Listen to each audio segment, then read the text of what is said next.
مل کے ترقی کریں، خوشحال ہوں، ایک دوسرے کا دست و بازو بنے، نہ یہ کہ دشمنی ہو اور ان کی دشمنی سے بھارت یا کوئی ہمارا دشمن فائدہ نہ اٹھائے۔ لیکن جب ٹرمپ صاحب اس میں آئیں گے تو ظاہر ہے وہ اپنا مفاد بھی مد نظر رکھیں گے، بھارت کا مفاد بھی مد نظر رکھیں گے، چین کو تکلیف پہنچانا بھی ان کا مقصد ہوگا، نقصان پہنچانا بھی ان کا مقصد ہوگا، اور چین پاکستان کا بہترین آزمودہ دوست ہے اور افغانستان کا بھی وہ دوست ہے۔ تو وہ کیوں چاہتے ہیں کہ جو کام دوستوں کے ذریعے ہو سکتا ہے، بہتر انداز میں ہو سکتا ہے، اس کی بجائے وہ کو دشمن انجام دے؟ چلو دشمن نہ صحیح، چین جیسا یا قطر جیسا یا سعودی عرب جیسا یا ترکی جیسا دوست تو نہیں ہے امریکہ۔ تو میرا خیال ہے افغان طالبان کو حقیقت پسندی کا مظاہرہ کرنا چاہیے اور گیو اینڈ ٹیک کے اصول کے تحت یہ معاہدہ میکنزم طے ہو جانا چاہیے۔ جی درست بات۔ جنرل صاحب یہی سوال آپ سے ہے کہ تحریری شکل میں معاہدہ ہو جاتا ہے تو اس میں کیا آر ہے اور کیوں یہ کترا رہے ہیں افغان طالبان تحریری معاہدے سے؟ دیکھیں معاہدہ کوئی بھی ہو، کسی کے ساتھ بھی کرنا ہو تو وہ تحریری ہوتا ہے نا، زبانی کلامی تو کچھ بھی نہیں ہوتا۔ آپ نے کیا کہا، انہوں نے کیا کہا، اب آپ کو you have to reduce it to writing کہ کیا آپ نے کرنا ہے اور کیا ہم نے کرنا ہے۔ یہ عجیب و غریب ان کی لاجک ہے۔ ایک کچھ کل تو کافی ٹائم اس پہ خرچ کیا کہ آپ خود ٹی ٹی پی سے بات کریں۔ دی پوائنٹ از کہ آپ ٹی ٹی پی کو ہمارے حوالے کر دیں، ہم ان سے بات کرتے ہیں، ہمارے پاس آ جائیں نا۔ اگر وہ آپ یہ کہتے ہیں ادھر، اگر وہ آپ کے پاس ہے تو ایک سوورن کنٹری میں ہم ایک اور گروپ کے ساتھ کیسے بات کریں؟ یہ کیسے آپ کو ایکسیپٹیبل ہے کہ جی آپ ادھر آ جائیں؟ تو آپ بات نہیں کر سکتے جس کی ملک پہ، جس کی سرزمین پہ یہ دہشت گرد ہیں، اور آپ ہمیں کہہ رہے ہیں کہ آپ آئیں، تو ہم تو ان کے ساتھ پھر وہ بات وہی ہوگی کہ جو فورس کی بات ہوتی ہے۔ ادروائز آپ کو ابھی کنونس ہونا چاہیے کہ یہ آپ اس چیز کو پیچ اپ کرنے کے لیے ان کو کنونس کریں اور ان کو یا تو ہمارے ہینڈ اوور کریں یا ان کا اسلحہ لے لیں اور ان کو ڈس آرم کریں، بیکاز ان کے ہاتھوں میں ساری چیزیں ہیں، پھر ان کے کیمپ ہیں ادھر ساتھ ساتھ، اور وہ پاکستان کے اندر آئے دن، آج بھی ابھی بلوچستان کے اندر ایک ایس ایچ او کی جو ہے وہ شہادت ہوئی ہے۔ تو مقصد یہ ہے کہ یہ طالبان چونکہ ویک حکومت ہے، یہ ایک نمائندہ حکومت نہیں ہے، یہ ایک عبوری حکومت ہے، دیٹ از وائی یہ ویک ہے۔ سیکنڈلی یہ بلیک میل ہو رہے ہیں بائی ٹی ٹی پی، جو کہ وہ ان کے پاس ہتھیار بھی اس 7 ارب ڈالر والوں میں سے کافی حصہ ان کو گیا ہوگا، اور یہ سمجھتے ہیں کہ یہ اگر الائن ہو گئے القاعدہ سے اور آئی ایس خراسان سے، جو کہ طالبان کو آڑے ہاتھوں لیتے رہے، تو یہ ایک محاذ ان کے خلاف بن جائے گا۔ تو پوائنٹ یہ ہے، یو ہیو ٹو، اگر آپ نے ملک میں حکومت کرنی ہے تو آپ کو یہ چیلنجز فیس کرنے ہوں گے نا۔ آپ ایک نمائندہ حکومت بنائیں، پہلی بات جو آپ وعدہ کر کے آئے ہیں، آپ کا دوحہ کے اکارڈ کا ایک مین پوائنٹ یہ تھا کہ جی ہم ابھی تو لے کرتے ہیں، اس کے بعد باقاعدہ ایک نمائندہ حکومت ہوگی، اور پھر ہم عورتوں کو ان کے رائٹس بھی دیں گے، اور پھر ہم اپنی سرزمین کو دہشت گردی کے لیے استعمال نہیں ہونے دیں گے۔ یہ تو کرسٹل کلیئر ہے اور یہ ریٹن ہے۔ کیا آپ نے وہاں کہا تھا کہ یہ زبانی بات چیت کرتے تو اٹھ جاتے ہیں؟ تو یہاں آپ کو یہ بیٹھ کے بات کرنی ہوئی، جو پاکستان نے کہنا ہے وہ پاکستان کہے گا، جو آپ نے کہنا ہے وہ آپ نے کہنا ہے، اور آگے پھر آپ نے بارڈر مینجمنٹ کے اوپر آپ کو سمجھوتا ہونا چاہیے۔ جان صاحب اگر یہ تحریری معاہدہ نہیں ہوتا، کوئی میکنزم طے نہیں ہوتا، تو 2 سوالات ہیں۔ ثالث ممالک قطر اور ترکی کا رد عمل کیا ہوگا؟ کیا وہ افغانستان کے خلاف پاکستان کے موقف کی حمایت کریں گے اور پابندیوں کی طرف اور باقی جو اقدامات ہیں ان کی طرف جائیں گے؟ نمبر 1۔ اور نمبر 2 یہ ہے کہ کیا پاکستان کے پاس کیا آپشن باقی رہ جائے گی کہ ہم ان کیمپوں کو خود نشانہ بنائیں؟ آف کورس، پہلی بات تو یہ ہے کہ اگر معاہدہ نہیں ہوتا تو it will not be because Pakistan کوئی ہٹ درمی کا اظہار کر رہے ہیں۔ پاکستان کی تو سادہ سی بات ہے کہ آپ کی سرزمین دہشت گردی کے لیے استعمال ہو رہی ہے، یہ دہشت گرد موجود ہیں، آپ نے خود کہا تھا ہم ان کو کنٹرول کرتے ہیں، آپ نے خود کہا تھا ہم ان کو ڈسپلیس کر دیتے ہیں، آپ ہمیں 10 ارب روپیہ دیں، لیکن جب آپ کو کہا تھا کہ ہم نے، آپ گارنٹی دیں، ہمیں نہیں اس سے غرض کے ڈسپلیس کدھر کرنا ہے، اگر کرنے بھی ہیں تو ہم 10 ارب بھی دیتے ہیں, بٹ دین میک شور کہ وہ آپ یہ گارنٹی دیں کہ وہ پاکستان میں آ کے دہشت گردی وہ آپ نہیں دینا چاہتے. تو اگر پاکستان رائٹ پہ ہے تو پھر قطر ہو یا ٹرکی ہو, ان کو تو پاکستان کی سچویشن کا پتہ ہے. وہ تو یہ بڑا ہی رائٹ فل ایک سٹینڈ ہے جس کے اوپر تو آئی ایم شور کہ وہ انہوں کے انہوں نے ریکگنائز بھی نہیں کیا ہوگا. دیکھیں یہ کتنی بدقسمتی ہے, اور یہ طالبان کو پتہ ہونا چاہیے کہ ابھی آپ کو اتنا ٹائم گزر گیا ہے, آپ ایک عبوری دور کو چلا رہے ہیں, ادھر آپ کے 12-14 اور گروپ ہیں.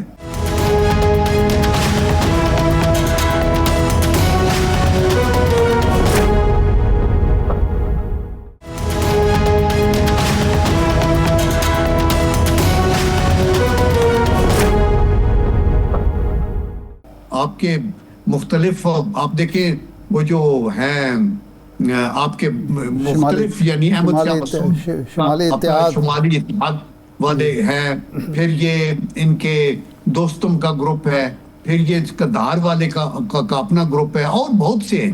تو ان کے ساتھ آپ نے بلوچ ہیں, پٹھان ہیں, تاجک ہیں, ترکمن ہیں, یہ ساروں کو آپ نے ملائیں گے تو آپ کی اسٹرینتھ بڑھے گی نا, آپ مضبوط حکومت آ جائے گی. اگر آپ کا ڈومیننٹ گروپ ہے تو آپ کے زیادہ پورشن ہوگا حکومت کے اندر, اور پھر آپ کو لوگ ریکگنائز کریں گے, پھر آپ دنیا کے ساتھ ہینڈ ان گلو آگے چلیں گے, اپنی باتیں بھی کریں گے, لوگوں کی باتیں بھی سنیں گے, اور اس طرح آپ چل سکتے ہیں. پھر نیبرز کے ساتھ آپ کیسے, اور ایسا نیبر جو آپ کا محسن ہے جس نے آپ کے لیے آپ کو یاد ہوگا نا کہ مائک مولن جو میرین جنرل امریکہ کا, وہ تھکتا نہیں تھا یہ کہتی ہوئے کہ یہ حقانی گروپ جو ہے یہ ISI کا جو ویریٹیبل آرم ہے, یہ تو پکا ان کے اوپر کام کرتے ہیں. اور میں نے کئی جنرلز کو سنا یہ جو امریکن, ان کو پوچھا گیا کہ یہ آپ کو شکست ہوگی امریکہ کا اتنا بڑا نیٹو فورس کے ساتھ افغانستان میں, وجہ کیا ہے؟ وہ کہتے ہیں ایک وجہ ہے پاکستان نے ہماری مدد نہیں کی, پاکستان کی ہمدردی افغانستان کے ساتھ تھی, تو ہماری ہمدردی تو افغانستان کے ساتھ تھی, اس میں تو آج بھی ہے افغانی ہمارے بھائیوں کے ساتھ. لیکن یہ جو گروپ ابھی حکومت کے اندر ہے, یہ بالکل ریڈیکل تھنکنگ ہے, یہ بالکل سٹبرن ہے, اور ان کی سوچ جو ہے بس ایک ہی لائن کے اوپر ہے کہ جو ہم کہہ رہے ہیں وہ ٹھیک ہے. یہ ریزن سننے کے, اگر یہ ریزن سنتے تو اس وقت جب اسامہ کا قصہ آیا تھا اور اسامہ بن لادن کا, تو اس وقت بھی ان کو سمجھانے کے لیے یہاں سے لوگ بھی گئے تھے کہ آپ ان کے ساتھ بیٹھ کے گفتگو کریں اور پیچ اپ کریں, لیکن انہوں نے نہیں کیا تھا, اور پھر تباہی و بربادی کرا دی, اور آج بھی کرا رہے ہیں. جل صاحب, ایک معاملہ اور بھی اس وقت چل رہا ہے. آزاد کشمیر میں وزیر اعظم انوار الحق چودھری, ان سے متعلق سننے میں آ رہا ہے کہ اب وہ استعفے کی پہلے خبر ہے, پھر اس کی تردید ہو گئی. بہرحال اب اپوزیشن عدم اعتماد لا رہی ہے. بنیادی نکتہ یہ ہے کہ جو پاک بھارت حالیہ جنگ ہے اس کے تناظر میں, اس کے پس منظر میں اگر دیکھا جائے, اور بھارت کے ساتھ جو کشیدگی ہے ان معاملات کو دیکھا جائے, تو کیا یہ تبدیلی مناسب ہے؟ جب دیکھیں آئیڈیلی اسپیکنگ تو مسئلہ یہ ہے کہ کشمیر کے اندر ایک مضبوط حکومت ہونی چاہیے, ایک پائیدار حکومت ہو, اور جو اپنا ٹینیور پورا کرے اور لوگوں کی فلاح و بہبود کا خیال کرے. تو آئی تھنک کہ اگر پارلیمنٹ سٹیبلائز رہے تو زیادہ بہتر ہے.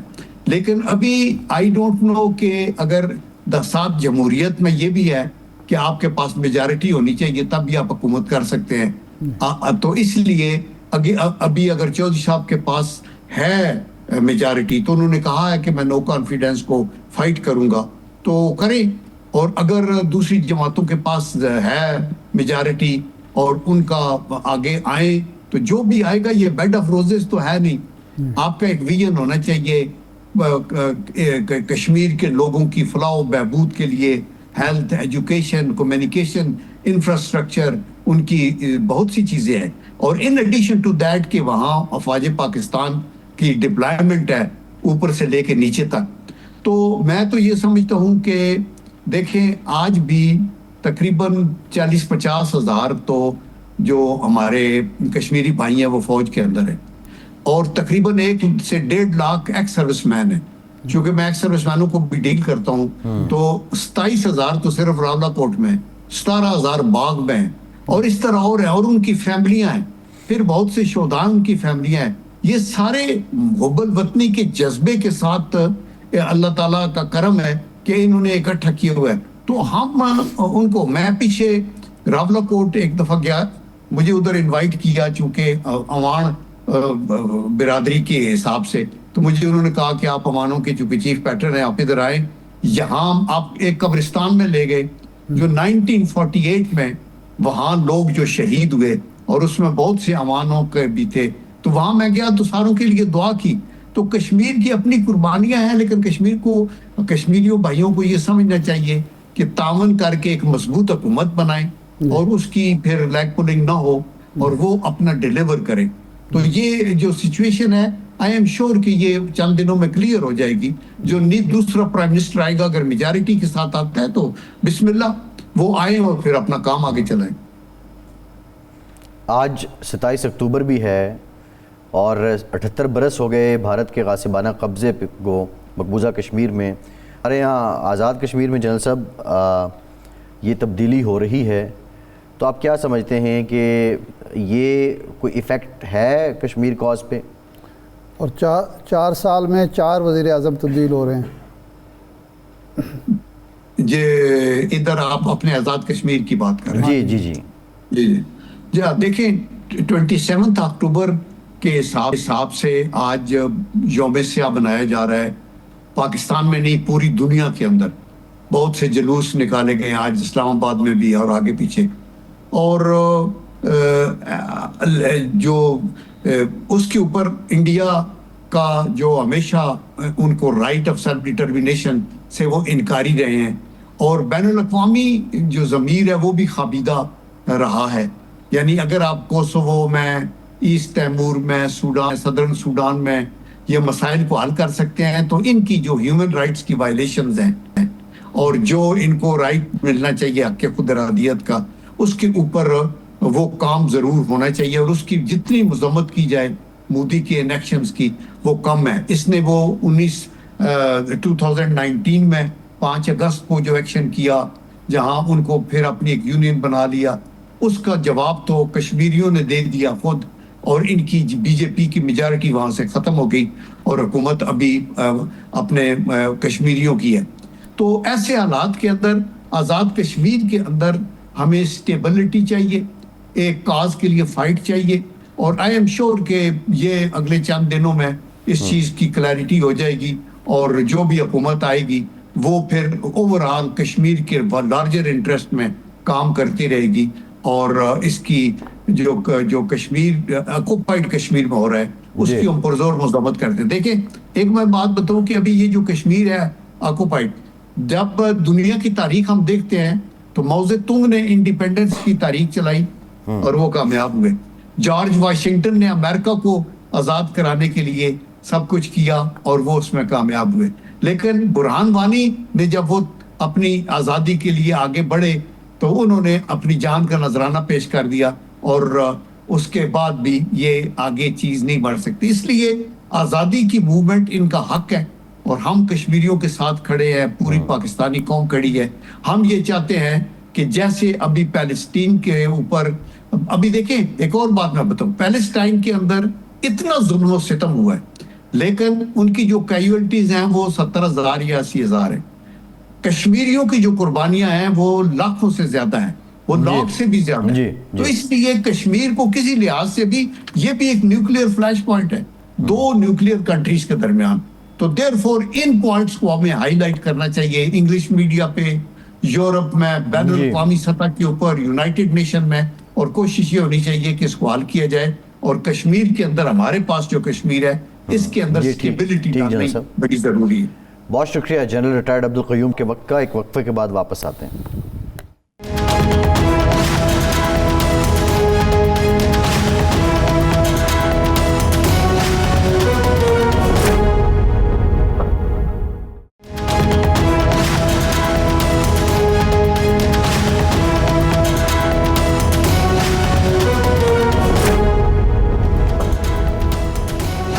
بریک کے بعد ایک بار پھر سے آپ کا خیر مقدم کرتے ہیں. ہمیں جوائن کیا ہے سابق وزیر اعظم آزاد ریاست جموں و کشمیر سردار عتیق احمد خان صاحب نے. سردار صاحب بہت شکریہ آپ کا. 4 سالوں میں اب یہ چوتھے وزیر اعظم کی تبدیلی کی بازگشت ہے سردار صاحب، کیا ریزن ہے؟ انوار الحق صاحب پارلیمانی اور عوامی حمایت کیوں کھو بیٹھے؟ بہت شکریہ۔ ایک تو میری گزارش یہ ہے کہ اس پارلیمانی نظام میں کچھ ان بلڈ خرابیاں ہیں جن کا انڈر ڈیولپنگ کنٹریز میں تو صرف کو علاج نہیں ہے، اور ترقی یافتہ ملکوں میں بھی کوئی زیادہ اس کا علاج دریافت نہیں ہو سکا۔ آپ نے پچھلے چند سالوں میں برطانیہ میں دیکھا کہ 4-6 سالوں میں 4-5 حکومتیں تبدیل ہوئی۔ آزاد کشمیر میں 2-2.5 سال پہلے 30 ماہ پہلے بنی تھی، اور ایسے وقت بنی تھی جب یہ اکثریت جو ہے وہ پی ٹی آئی سے الیکٹ ہوئے تھے، اور بعد میں انہوں نے پھر فارورڈ بلاک بنا لیا اور بہت بھاری اکثریت سے اسمبلی میں اس حکومت کو ووٹ دیا۔ 48 کے قریب 53 کا ہاؤس ہے اور 48 کے قریب ووٹ دیے تھے۔ اللہ کا شکر ہے کہ میں ووٹ ہے، لیکن میں گزارش کر رہا ہوں کہ بڑے بھاری ووٹ نے لیے تھے۔ اب اس کے ساتھ پیپلز پارٹی اور نون لیگ اتحادی جماعتیں تھیں اور فارورڈ بلاک کی حکومت تھی، تو یہ سارا عرصہ چند مہینے کے اندر سے ہی ان کے درمیان ایک کیفیت ایسی پیدا ہو گئی۔ اخبارات میں پریس کانفرنس میں آنا شروع ہو گیا، نون لیگ نے کہا ہم استعفیٰ دے رہے ہیں، باہر نکل رہے ہیں، پیپلز پارٹی نے کچھ کہا وغیرہ وغیرہ۔ بات تھوڑی سی بڑھ گئی اور خاصے بڑھ گئے۔ اب پیپلز پارٹی مقابلتاً تھوڑی سی بہتر پوزیشن میں ہے تعداد کے اعتبار سے، اور انہوں نے پھر عزم اعتماد کا فیصلہ کیا۔ مسلم لیگ نے اصولی طور پر اس سے لا تعلقی کا اعلان کیا ہے کہ وہ عزم اعتماد کے پروسیس میں شریک ہوئے اور نہ حکومت سازی میں شریک ہوئے اور بیٹھیں گے۔ اب پیپلز پارٹی جو ہے یہ جب کوشش نے شروع کی تو پھر تو انوار الحق صاحب نے رائز مرتبہ یہ کہا کہ میں اسمبلی توڑوں گا بھی نہیں، استعفیٰ بھی نہیں دوں گا، کسی کو شوق ہے سادہ کا مظاہرہ کرے، شوق کرے تو میں چپکے سے گھر چلا جاؤں گا۔ اچھا صدا صاحب یہ آپ جو فرما رہے ہیں یہ فرمائیں کہ آزاد کشمیر جو ہے آزادی کا بیس کیمپ سمجھا جاتا ہے، آج جب کہ یوم سیاہ منایا جا رہا ہے اس دن تبدیلی کی ساری یہ چیزیں جو ہیں، ایک مضبوط حکومت کا نہ ہونا، کسی کا تسلسل برقرار نہ رکھنا، یہ آزادی کشمیر کے لیے مفید ہے، مناسب ہے؟ آخر کیا وجہ ہے کہ یہ وفاداریاں تبدیل ہوتی رہتی ہیں اور حکومتیں تبدیل ہوتی ہیں، اور آزادی کشمیر کی جو مزاحمت ہے اور جہاد ہے اس کو کتنا فائدہ پہنچا رہا ہے یہ سارا عمل؟ جی میں محترم آپ کی بات سے 100% اتفاق کرتا ہوں کہ آزاد کشمیر تحریک آزاد کشمیر کا بیس کیمپ ہے اور پاکستان کا باوجود شمشیر زن ہے، دفاعی اظہار ہے، یہ کوئی سیاسی اور انتظامی یونٹ نہیں ہے کہ روزہ اٹکیریاں کرتے رہے۔ اس میں 2 باتیں ہیں۔ ایک تو یہ ہے کہ شملہ ایگریمنٹ سے پہلے آزاد کشمیر میں اور مقبوضہ کشمیر میں غیر ریاستی جماعتوں کی دخل اندازی نہیں تھی، اور اس کے بعد اس میں یہ سیکٹر سامنے آیا ہے۔ اس کے نتیجے میں ریاستی سیاست پر زد پڑی ہے اور اس میں کافی کمزوری واقع ہوئی ہے۔ اب جو ہمارے لیے قابل احترام ہے، ساری جو لینڈ مارک پارٹی جو ان کی قیادت فاروق قابل احترام ہے، لیکن مشکل یہ ہے کہ وہ اپنے اپنے مسائل اور مشکلات کا شکار ہیں۔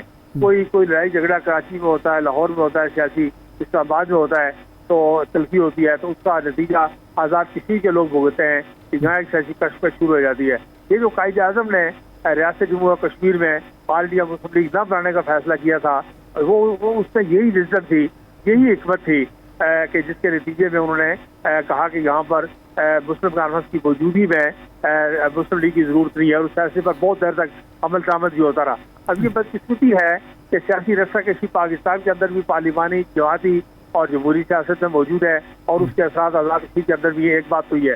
دوسری بات یہ ہے کہ یہ حکومت جب بنی ہے تو غیر جماعتی حکومت تھی، غیر سیاسی حکومت تھی، اور کوئی کسی قابل ذکر نظری عقیدے کا ذکر بھی نہیں تھا۔ آزاد کشمیر بالکل جیسے آپ نے کہا سرے سے مکمل نہیں ہو سکتا۔ اللہ کا شکر ہے کہ یوم سیاہ ہمارے سمیت سارے آزاد کشمیر میں پاکستان میں اور دنیا بھر میں کشمیریوں نے منایا ہے، اہل پاکستان نے ان کا ساتھ دیا ہے، تو وہ بات اپنی جگہ ہے۔ مقبوضہ کشمیر میں یوم سیاہ کی تقاریب ہوئی ہیں جہاں جہاں ممکن تھا، جموں میں، سری نگر میں، لیکن آزاد کشمیر کو تحریک آزادی کا بیس کیمپ رہنا دینا چاہیے تھا۔ اسی میں پاکستان کی کشمیر پالیسی کی مارل اسٹرینتھ ہے، اور اسی میں عالمی سطح پر جو پاکستان کا مقدمہ ہے وہ جو ہے وہ مضبوطی سے لڑا جا سکتا ہے۔ اب آپ نے دیکھا کہ پیچھے یہاں انریسٹ پیدا ہو گیا، احتجاجی مظاہرے ہوئے، ہڑتالیں ہوئی، اللہ گولہ ہوا، تو ہندوستانی مندوب نے اقوام متحدہ میں کیا کہا؟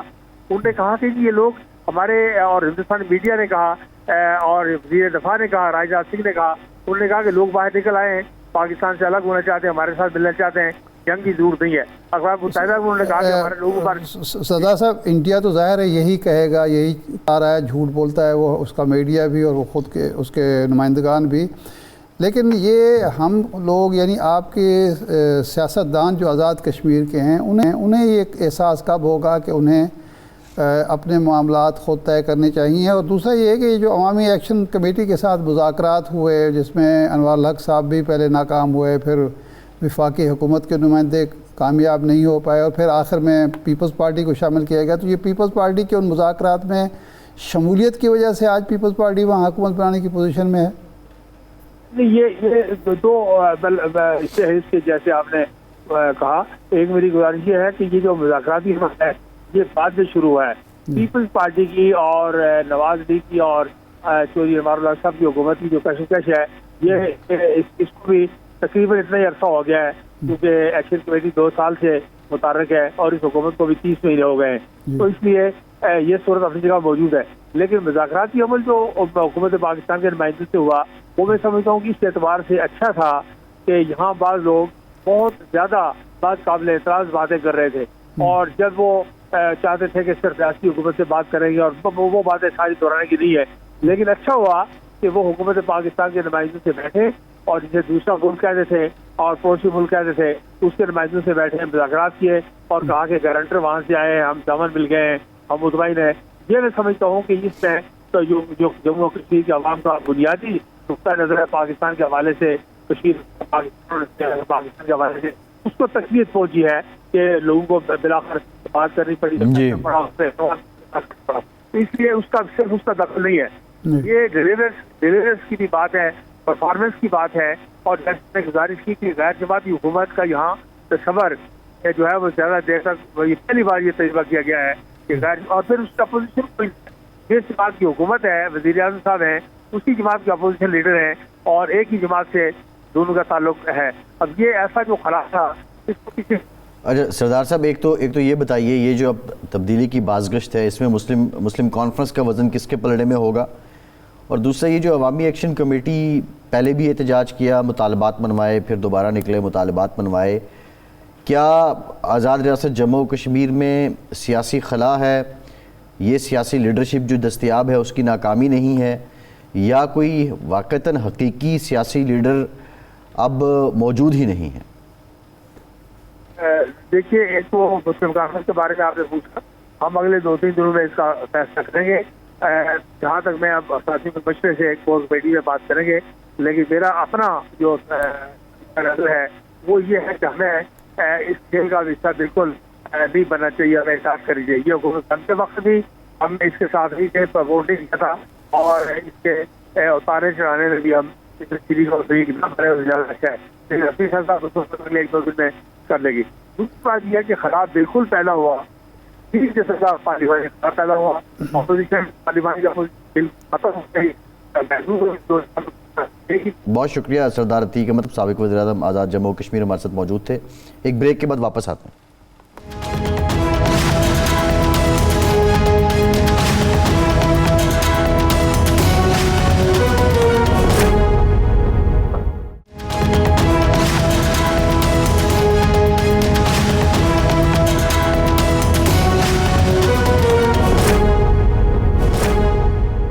بریک کے بعد ایک بار پھر سے آپ کا خیر مقدم کرتے ہیں. ارشاد صاحب, اسپیکر قومی اسمبلی ایاز صادق صاحب نے یہ ہدایات دی ہیں کہ وہ 74 اراکین اسمبلی جنہوں نے نامزد کیا ہے محمود اچکزئی کو بطور اپوزیشن لیڈر, ان کے دستخطوں کی تصدیق کی جائے.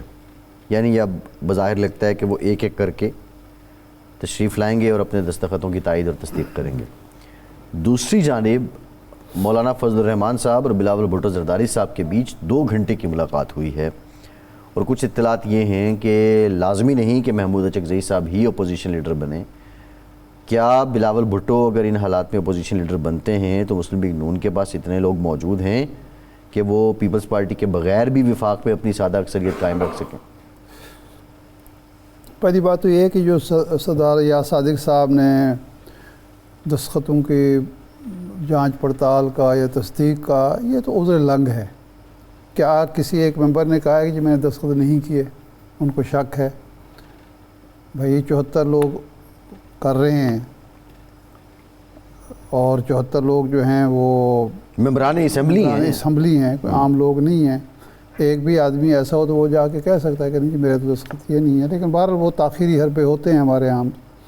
دوسرا یہ ہے کہ حکومت میں شامل کوئی شخص جو ہے وہ اپوزیشن لیڈر کیسے بن سکتا ہے. یہ ایک دور میں ویسے ہو چکا ہے کہ مولانا فضل الرحمان صاحب کی جماعت جو تھی کے پی میں حکومت تھی، کے پی کے میں اس کی حکومت تھی، اور پارٹی کے جو ان کے ووٹ تھے وہ بہت یعنی آدھے تھے اس کے مقابلے میں پیپلز پارٹی کی. ہاں. لیکن اس کے باوجود وہ جنرل پرویز مشرف صاحب اور اس وقت کی حکومت کی مرضی سے وہ اپوزیشن لیڈر بن گئے تھے. وہ ایک ٹکٹ میں 2 مزے لیا کرتے تھے. تو وہ اب بھی وہ اگر ایک مشرف دور کی فوجی آمریت کے دور کی روایت موجودہ حکومت دہرانا چاہتی ہے تو وہ تو مرضی ہے اس کی، بلاول کو بنا دے، یا وہ چاہے تو جناب مولانا فضل الرحمان صاحب کو بنا دے، چاہے تو اپنے کسی ممبر کو، مسلم لیگ نون کے کسی ممبر کو بھی بنا سکتی ہے نا کہ جی یہ آدمی اتفاق نہیں کرتا میاں شہباز شریف صاحب سے، اس لیے اس کو ہم اپوزیشن لیڈر منتخب کر رہے ہیں. اصولاً دیکھیں جی یہ تماشا صرف پاکستان میں ہوتا ہے کہ پوری دنیا میں جہاں پارلیمانی نظام ہے وہاں نہ یہ ثوابدیدی اختیار سپیکر کے پاس ہوتا ہے، نہ الیکشن کمیشن کے پاس ہوتا ہے، نہ کسی اور کے پاس ہوتا ہے کہ جس کی اکثریت ہے اس کا وزیر اعظم بن جاتا ہے، جو دوسرے نمبر پہ پارٹی ہوتی ہے وہ اپوزیشن لیڈر بن جاتا ہے. یہ طے شدہ ہوتا ہے. الیکشن کے نتائج آنے کے بعد یہ طے ہو چکا ہوتا ہے کہ جی فلاں بندہ وزیر اعظم ہوگا اور فلاں آدمی جو ہے اپوزیشن لیڈر ہوگا. یہاں تو باقاعدہ وہ کاغذات جمع ہو رہے ہیں، اسکروٹنی ہو رہی ہے، یہ سارے خوب بدرہ بہانہ بسیار ہے. اسی وجہ سے ہمارے ہاں سیاسی نظام جو ہے وہ مستحکم ہو ہی نہیں رہا اور ہو ہی نہیں سکتا. اس ملک میں جمہوریت، پارلیمانی نظام، سیاسی نظام اس طرح کے جو آپ نے رخنہ اندازی کی ہوئی ہے نظام کے اندر وہ اس کو مضبوط نہیں ہونے دیتا. چور دروازے آپ نے رکھے ہوئے اس لیے ہیں کہ کہیں سیاسی نظام مستحکم نہ ہو جائے، مستحکم حکومت وجود میں نہ آئے اور پارلیمنٹ واقعتاً صحیح معنوں میں بیساکھیوں کے بغیر مضبوط نہ ہو جائے. ارشاد صاحب یہ آزاد کشمیر میں جو معاملہ ہے، شام میں خبر آئی، بلکہ تیسرے پہر میں خبر آئی دن کے کہ وزیر اعظم نے اپنا استعفیٰ صدر آزاد کشمیر کو بھجوا دیا ہے، پھر ان کے ترجمان نے اس بات کی تردید کر دی. تو یہ کوئی سسپینس، اگر نو کانفیڈنس ہوتی ہے، قرارداد آتی ہے تو یہ سسپینس قائم رہے گا ٹل دی لاسٹ مومنٹ، یا پیپلز پارٹی آپ سمجھتے ہیں کہ 27 بندے شو کر کے انہوں نے اپنا کانفیڈنس ظاہر کر دیا؟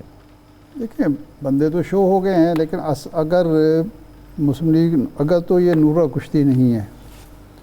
آزاد کشمیر میں جو کچھ ہو رہا ہے وہ جینون ہو رہا ہے. انوار الحق سے لوگ تنگ ہیں، مسلم لیگ نون بھی ان کا ساتھ نہیں دینا چاہتی، اور فارورڈ بلاک جو تھا وہ بھی پیپلز پارٹی میں چلا گیا ہے. تو پھر تو کوئی سسپینس نہیں ہے، آرام سے حکومت تبدیل ہو جائے گی. بیرسٹر گروپ بھی گیا، بیرسٹر گروپ بھی، میں وہی کہہ رہا ہوں نا کہ لیکن اگر کوئی نورہ کشتی ہو رہی ہے تو تب بھی امپورٹنٹ چیز یہ ہوگی کہ سلطان محمود چودھری اور شاہ غلام قادر کیا فیصلہ کرتے ہیں.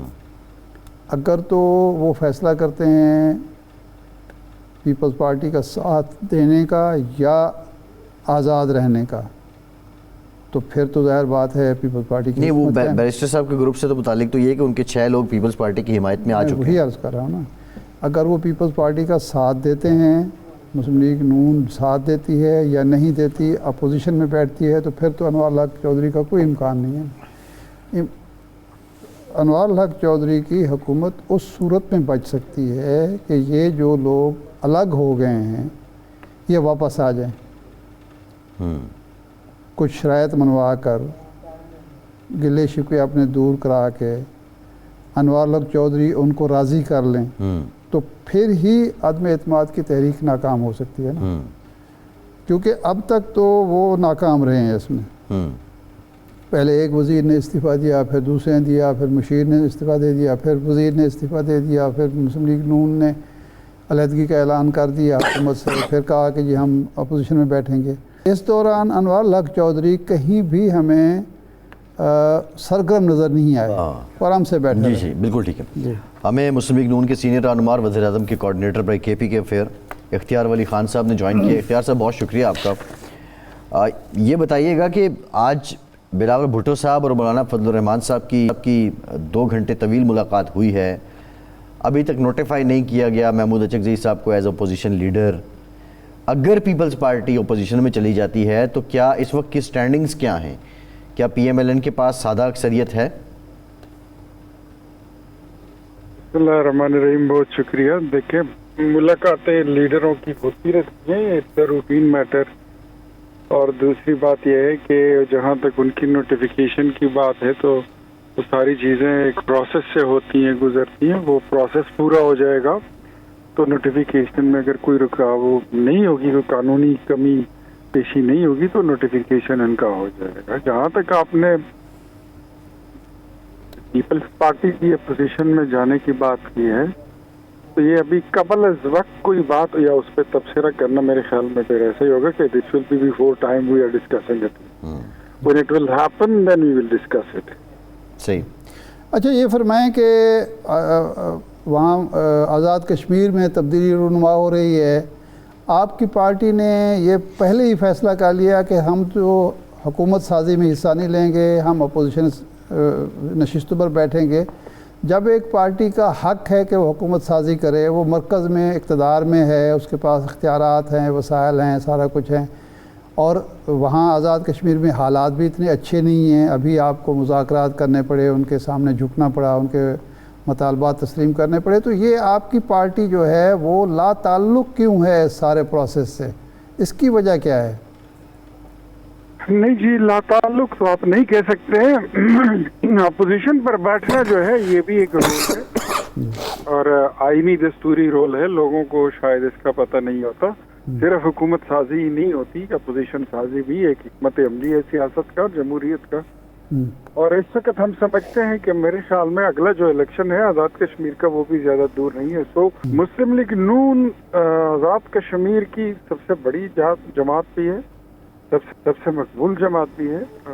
ہم نے وہاں پر نہ صرف حکومت سازیاں کی ہے حکومت ماضی میں، بلکہ ہم نے وہاں پر پرفارم بھی کیا ہے۔ تو انشاءاللہ وہاں پہ جنرل الیکشن ہوں گے تو اس کے نتائج کے بعد انشاءاللہ نہیں اختیار صاحب، سوال یہ ہے کہ یہ جو پچھلی 4 سال ہیں، اگر اب وزیر اعظم کی تبدیلی ہوتی ہے تو یہ چوتھے وزیر اعظم ہوں گے، 8 یا 9 ماہ رہ گئے ہیں آئندہ انتخابات میں، تو پیپلز پارٹی اتنی نادان ہے کہ وہ یہ توق گلے میں ڈال رہی ہے اور وہ سارا ان 3 وزیر اعظم کا قضیہ سمیٹے گی اور پھر انتخابات میں جائے گی؟ کوئی انڈرسٹینڈنگ ہے یا ریزن کیا ہے؟ آپ کی بطور پولیٹیکل ورکر بتائیں کہ پیپلز پارٹی کن بنیادوں پہ یہ کانفیڈنس سے فیصلہ کر رہی ہے؟ دیکھیں، یہ تو اب آپ کو پیپلز پارٹی بتا رہی ہے، بطور پولیٹیکل ورکر آپ کی کیا رائے ہے؟ دیکھیں یہ وہ بہتر سمجھتے ہیں کہ ان کی حکمت عملی کیا ہے۔ میں آپ کو اپنی حکمت عملی بتا سکتا ہوں، اور دوسری بات آپ کو یہ بتاؤں کہ پیپلز پارٹی بھی وہاں پر بڑی جماعت ہے، لیکن یہ ہم جو آپ نے کہا نا گزشتہ 3-4 سالوں سے وہاں پہ اتنے وزیر اعظموں کا تبدیل ہونا، انفیکٹ پہلے جب بھی آزاد کشمیر میں کبھی کوئی الیکشن ہوتا تھا بڑا سموتھلی اس کی ٹرانزیشن ہوتی تھی، وہ اپنا وقت پورا کرتے تھے، وہاں کے وزیر اعظم، وہاں کے وزیر، کیبنٹ اور ممبران سب بڑا سموتھلی اپنے ایکسرسائز کرتے تھے پاورز اور لوگوں کی خدمت کرتے تھے۔